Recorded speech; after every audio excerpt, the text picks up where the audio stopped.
Meron silang ginawa dito, no?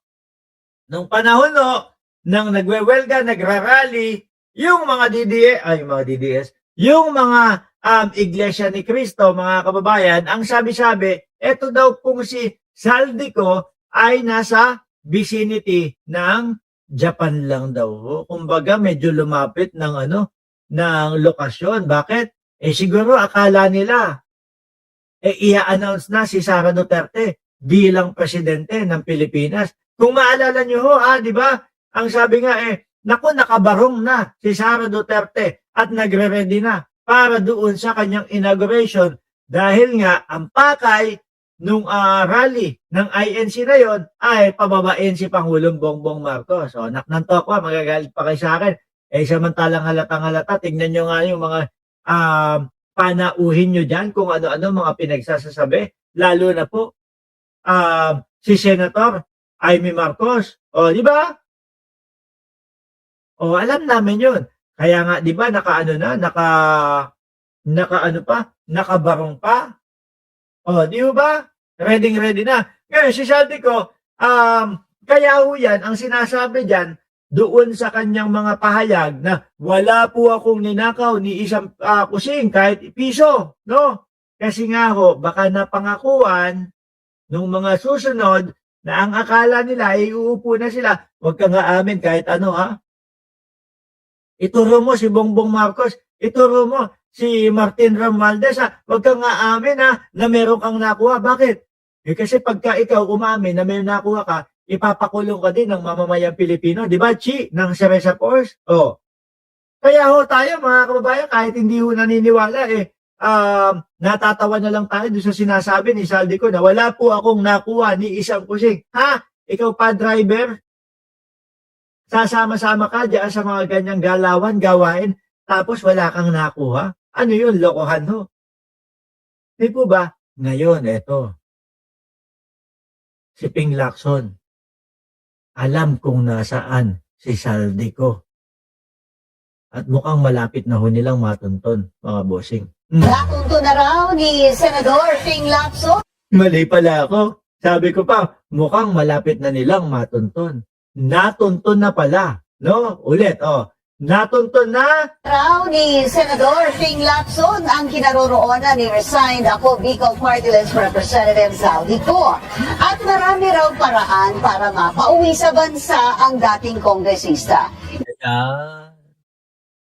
Nagtataka naman ako kay Saldico, palong-palo nung naglalabas ng kanyang mga video, no, patungkol doon sa mga mali-maleta. Meron pang inilabas na mga maleta, meron nakuhanan, nahagip pa yung sports car.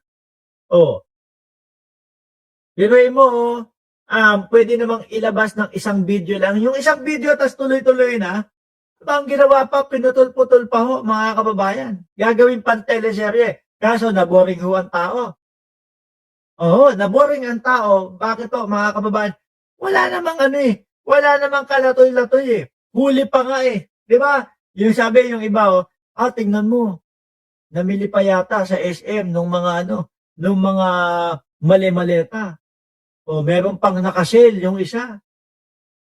Di ba? Hindi na itinuloy ni Saldico. Ewan ko kung bakit. Kasi pag ramdam mo na walang naniniwala sa iyo, pag ramdam mo na walang nakikinig sa iyo at pinagtatawanan ka lang, hindi mo na itutuloy. Stop ka na. At tingin ko, yun yung nangyari kay Saldico ho, mga bossing, no? Yan ang agenda report ni Dexter Garibe ng Abante. Nasa Portugal si dating Congressman Saldico. Sabi Nasa Portugal pa din. yan ni Senator Pangilo Lacson batay sa intelligence gathering ng pamahalaan. Sabi ng DILG, ginagawa na ng gobyerno ang lahat para maiuwi sa bansa si Ko. 1959 nang magsimula ang diplomatic relations ng Pilipinas at Portugal. Pero walang extradition treaty ang dalawang bansa hanggang ngayon. Bagay na Kaya hindi agad-agad. hindi problema para kay Senator Ping at hindi pa naman anya huli ang lahat para maiuwi sa bansa si Ko. Nothing is too late, kasi ngayon pa lang naman magsisimula yung trial sa Sandigan Bayan at sa mga korte. Mayroon ng warrant of arrest na na-issue laban sa kanya dahil wala tayong extradition treaty na umiiral between Portugal or some other countries na pwedeng naandun si Saldico. So mas mainam na yung idaan ito sa UNCAP. Biruin mo, magsasalita, sasabihin, o, si Martin Romualdez, inutusan po ako ni Martin Romualdez at ganito, habang binabasa, tapos wala na, hindi na lumabas, isa pa yung putang, isa pa yung yung surprise witness ni Marcoleta. Di ba? Isa pa yung surprise witness ni Marcoleta. Nagpahayag, kaso kino-cross-examine. Pinagtatatanong ho, mga kababayan, yung witness ni Marcoleta. Diba?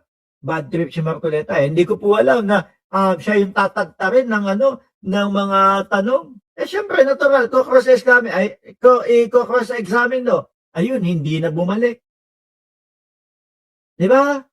Siya lang ang natitira, no witness, laban kay Saldico, laban kay Martin Romualdez, hindi pa lumabas, nagtago pa, hindi pa lumantad. Anak ng tokwang buhay ito. Samang-sama ho tuloy yung mga araw ng mga DDS. Bakit to? Biruin nyo naman mga kababayan, si Gutesa ang kanilang pag-asa para maipakulong si Congressman Martin Romualdez. No, kaisa-isang sabi niya, witness siya, pero nagtago pa. Paano yan uusad? Paano yung mga pangarap ng mga DDS na makasuhan si Martin Romualdez? Diba? Ang UNCAC o United Nations Convention Against Corruption ay isang tratado na nilagdaan ng higit 190 na bansa kabilang ang Pilipinas para magkaisa na labanan ng korupsyon. Naku po. Mukhang tama nga si Senador Ping Lacson. Sir Leo, shoutout sa iyo, no? Mukhang tama nga si Senador Ping Lacson na mayroon pang ibang paraan para mapauwi itong si Saldico. Nariyan din ang maaring koordinasyon sa Interpol para hagilapin at arestuhin si Ko. Maari din niya makipag-ugnayan ang Pilipinas sa European Union. Okay. 1986 pang miyembro ng EU ang Portugal. At saka yung European Union, alam ko meron silang agreement na magtutulungan sila kung nasa isang bansa na walang extradition treaty ang naghihiling na bansa. Pwedeng dalhin doon sa bansa na kung saan may umihiral na extradition. Maraming paraan. Papadampot na si Saldico, no? Papadala doon sa bansa na may umiiral na extradition treaty, Pilipinas, at kung anong bansa man yun. Iminungkahi Sabi ni Ma'am Neng Gigi, may solid evidence daw kay Martin Romualdez, kakasuhan ng ombudsman. Yan ang sinabi ni John Vic sa balita. Dapat kasuhan na nila. Kung talagang merong Saka maganda ipakita din sa mamamayang Pilipino. Lahat itatransparent nila, 'di ba? Parang yung kapag kayong kay Martin Romualdez, parang wala hanggang ngayon wala pa ding naipapakita. Pero meron, pero sa totoo wala namang inilalabas. ni Lacson na magkaroon na ng claim. Yung isa nga meron pang isa 'di ba? Sinasabi si Senador Ping Lacson na ginamit daw ni Martin Romualdez ang mga diskaya para magkaroon ng bahay sa isang lugar. Hindi, dapat, ang sabi pa nga nung abogado, wala naman daw ganun di ba? Pinaritok ang gobyerno sa pamahalaan ng Portugal para sa pagproseso ng extradition treaty. Umaasa si Lacson na maiuuwi na sa bansa si Ko para harapin ang mga kaso nito kaugnay ng flood control scandal at bigyang linaw ang mga aligasyong inilabas niya sa video series na inilathala online. Tapos babanatan ni Bato de la Rosa si Saldico.